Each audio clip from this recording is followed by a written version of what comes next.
Hi! எந்த ஒரு hair பேக்லேயுமே இல்லாத ஒரு சிறப்பு நம்மளோட ஹேர் பேக்கில் இருக்குது. அது என்னன்னு பார்க்கலாம் வாங்க. நம்மளோட ஆயுர்வேத ஹேர் பேக்கில் இருக்கக்கூடிய ஒவ்வொரு மூலிகைகளும் ரொம்பவே யூனிக்கானது. இதோட வாசனை வந்து அவ்வளோ அருமையாக இருக்கும். நான் இப்போ ஒரு பவுலில் 4 ஸ்பூன் மூலிகை பவுடர் எடுத்துட்டு நல்லா சுடு தண்ணி ஊற்றி இதை நல்லா தண்ணியாகவே மிக்ஸ் பண்ணிக்கிறேன். இந்த சூடு போன பிறகு அதில் இருக்கக்கூடிய சின்ன சின்ன கட்டிகளை வந்து நம்ம அப்படியே உடச்சி விட்டுட்டு இதை அப்படியே நம்ம ஹேருக்கு வேணால் அப்ளை பண்ணிக்கலாம். அப்படி இல்லைனா இந்த மாதிரி மெலிசான துணியை எடுத்துட்டு இந்த ஹேர் பேக் அதில் ஊற்றிட்டு நல்லா இதை வடிகட்டி நம்ம எடுத்தோம்னாலும் அப்படியே கொல கொலன்னு அப்படியே க்ரீம் மாதிரி தான் இருக்கும்.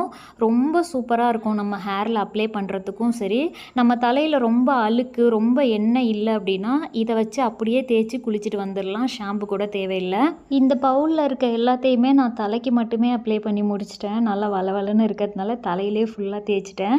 இப்போ இந்த வேஸ்ட் இருக்குது பார்த்தீங்களா, இதை திரும்ப அந்த பவுல்லே போட்டு திரும்ப இதில் கொஞ்சம் சுடு தண்ணி ஊற்றி நல்லா மிக்ஸ் பண்ணிவிட்டு மறுபடியும் இதை நம்ம ஃபில்ட்ரு பண்ணி எடுத்துக்கலாம். இப்போ இதை வந்து நான் ஹேருக்கு அப்ளை பண்ணுறதுக்கு எடுத்துக்கிறேன். இதுவுமே அவ்வளோ சூப்பராக இருந்தது. இப்போ இதில் இருக்கக்கூடிய இந்த வேஸ்ட்டு வந்து தேவையில்லை, இதை தூக்கி போட்டுடலாம். அவ்வளவு அருமையாக இருக்கும். இதில் இருக்க ஒவ்வொரு மூலிகைகளும் கிரே ஹேருக்கு வந்து ரொம்ப ரொம்ப நல்லது.